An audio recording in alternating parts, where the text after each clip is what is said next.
I get inspired by people like Murli sir, Lakshmi Narayan garu. So ఇలాంటి వారితో ఈరోజు ఈ వేదికపై రావడం నిజంగానే ఒక మంచి మహద్భాగ్యంగా అనుకుంటున్నాను. పశువులకు సేవ చేయడం అంటే ఆ డిపార్ట్మెంట్లో మేము జాయిన్ అయినప్పుడు కరప్షన్ చాలా తక్కువే ఉండేది. ఎందుకంటే గ్రామాల్లో పశువులకు సేవ చేసేవాళ్ళం, అంతేకాని అప్పుడు ఇలాంటి స్కీమ్స్ అవి ఉండేవి కాదు. బట్ అప్పుడు కూడా ఎలా ఉంటుందంటే, నా మొట్టమొదటి పోస్టింగ్ మెదక్ డిస్ట్రిక్ట్ లో ఇచ్చారు. ఒక 6 months వరకు నాకు శాలరీ రాలేదు. ఆ 6 months శాలరీ తీసుకోవడానికి సబ్ ట్రెజరీ ఆఫీస్ లో వాళ్ళు demanded some money from me. College నుంచి కొత్తగా వచ్చాం కాబట్టి నేను ఎందుకు ఇవ్వాలి అని ఎదురు తిరిగి ప్రశ్నించడం జరిగితే, ఓ అలా అయితే నీ సర్వీస్ లో నీకు జీతమే రాదు. I fought for 2.5 months. I refused to give bribe. And వాళ్ళు ఏవో పొరీలేయడం, లాస్ట్కి వెళ్ళి ఇంకా ట్రెజరీ ఆఫీసర్ని కలిసి, సార్ రూల్ ప్రకారం మీరు 1 week లో బిల్ క్లియర్ చేయాలి లేదా రిటర్న్ చేయాలి, ఎందుకు మీరు ఇవ్వట్లేదు, దానికి కారణం అన్నా చెప్పాలి అని ఇట్లా మీ వాళ్ళు డబ్బులు డిమాండ్ చేశారు. అది ఇవ్వడం నాకు ఇష్టం లేదు అంటే ఆయన సరే అని ఒక 1 month లో నాకు 6 నెలల శాలరీ ఇవ్వడం జరిగింది. That was my first interaction with corruption. అది సర్వీస్ అంతా అలాగే కొనసాగుతా ఉంది. ఆఫీసర్స్ కూడా ముక్కుసూటిగా ఉండేవాళ్ళు పడరు, ఎస్ బాస్ అనే వాళ్ళే కావాలి. ట్రైనింగ్ సెంటర్లో ఉంటే వెటర్నరీ అసిస్టెంట్ ట్రైనింగ్ కండక్ట్ చేశాను. I was more interested in training. I was heading the state management training institute for life stack development. So veterinary assistants గా ట్రైనింగ్ ఇస్తే నా దగ్గర పనిచేసిన వాళ్ళే చాలా మంది అటెండర్స్ గా కూడా వాళ్లకు ప్రమోషన్ గా వెటర్నరీ అసిస్టెంట్ గా వాళ్ళకి 1 year కోర్స్ ఉండేది. వాళ్ళు రెగ్యులర్ గా ఇంటర్మీడియట్ పాస్ అయి వచ్చిన వాళ్ళు కూడా ఓపెన్ కేటగిరీలో వచ్చారు. వాళ్ళిద్దరిని ఒక దగ్గర కూర్చోబెట్టి, వీళ్ళకేమో వర్క్ ఎక్స్పీరియన్స్ ఉంది, చదువు మర్చిపోయారు, అటెండర్ గా కంపాషనేట్ అపాయింట్మెంట్ అవి చేస్తున్నారు.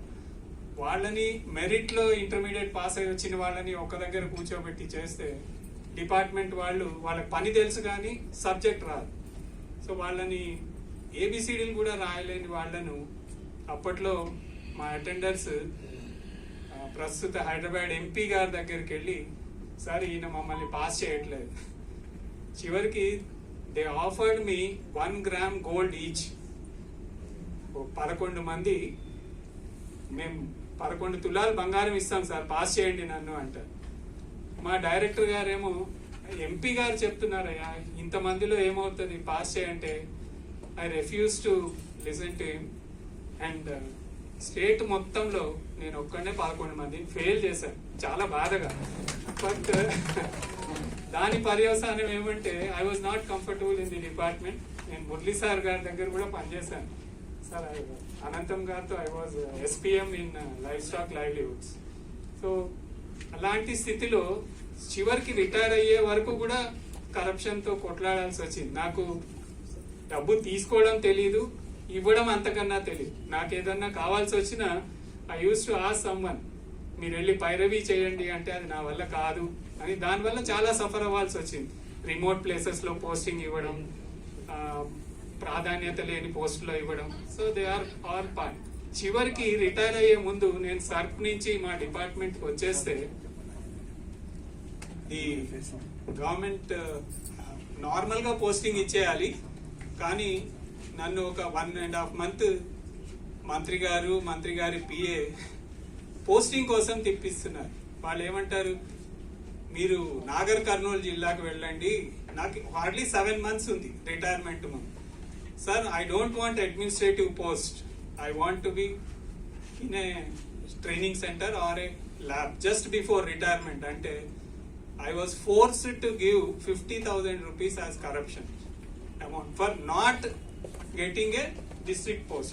I didn't want an administrative post because ఈ గొర్రెల స్కీము చూసారు ఎలా కోటాను కోట్ల గొర్రెలు లారీల్లో బస్సుల్లో ఆటోల్లో భుజాల మీద అంబులెన్స్లో వచ్చాయో. So I don't want to involve my self in that. But అత్యంత బాధాకరమైన విషయం, నేను డబ్బులు ఇవ్వాల్సి వచ్చింది. ఎందుకంటే పోస్టింగ్ రిటైర్మెంట్ ముందు నా బెనిఫిట్స్ అన్ని ఆగుతాయని. కానీ సంతోషం ఎప్పుడు వేసింది, ఎవరైతే నా దగ్గర డబ్బులు తీసుకున్నారో ఆయన ఒరెల స్కీమ్ లో ఇప్పుడు అరెస్ట్ అయ్యి జైల్లో ఉంటే అదొక రాక్షసానందం పొందడం జరిగింది. అప్పుడు అనుకున్నా, ఓహో నా డబ్బులు ఇలా ఆయనకు శాపంలా మారాయి. సో కరప్షన్ అనే పదం ఎందుకో మొదటి నుంచి నచ్చలేదు.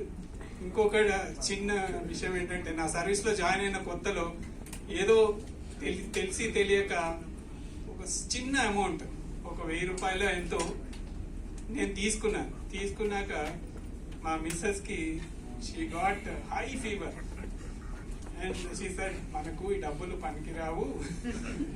So that was the starting point. ఆ రోజు నుంచి తర్వాత ఎప్పుడు I can proudly say that I have not taken any money from anyone.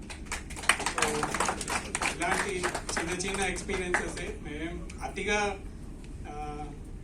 ఎక్స్ట్రాడినరీగా పనిచేయలేదు. మాకు అలాట్ చేసిన ప్రతి డ్యూటీని మనస్ఫూర్తిగా శక్తి వంచన లేకుండా చేయడానికే ప్రయత్నించాం. వీలైనంత వరకు ప్రిన్సిపల్స్ కి కట్టుబడి ఉన్నాం.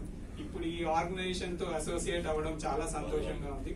భవిష్యత్తులో ఏ రకంగా నేను సహాయపడగలమో చూసి I thank one and all for. Okay sir.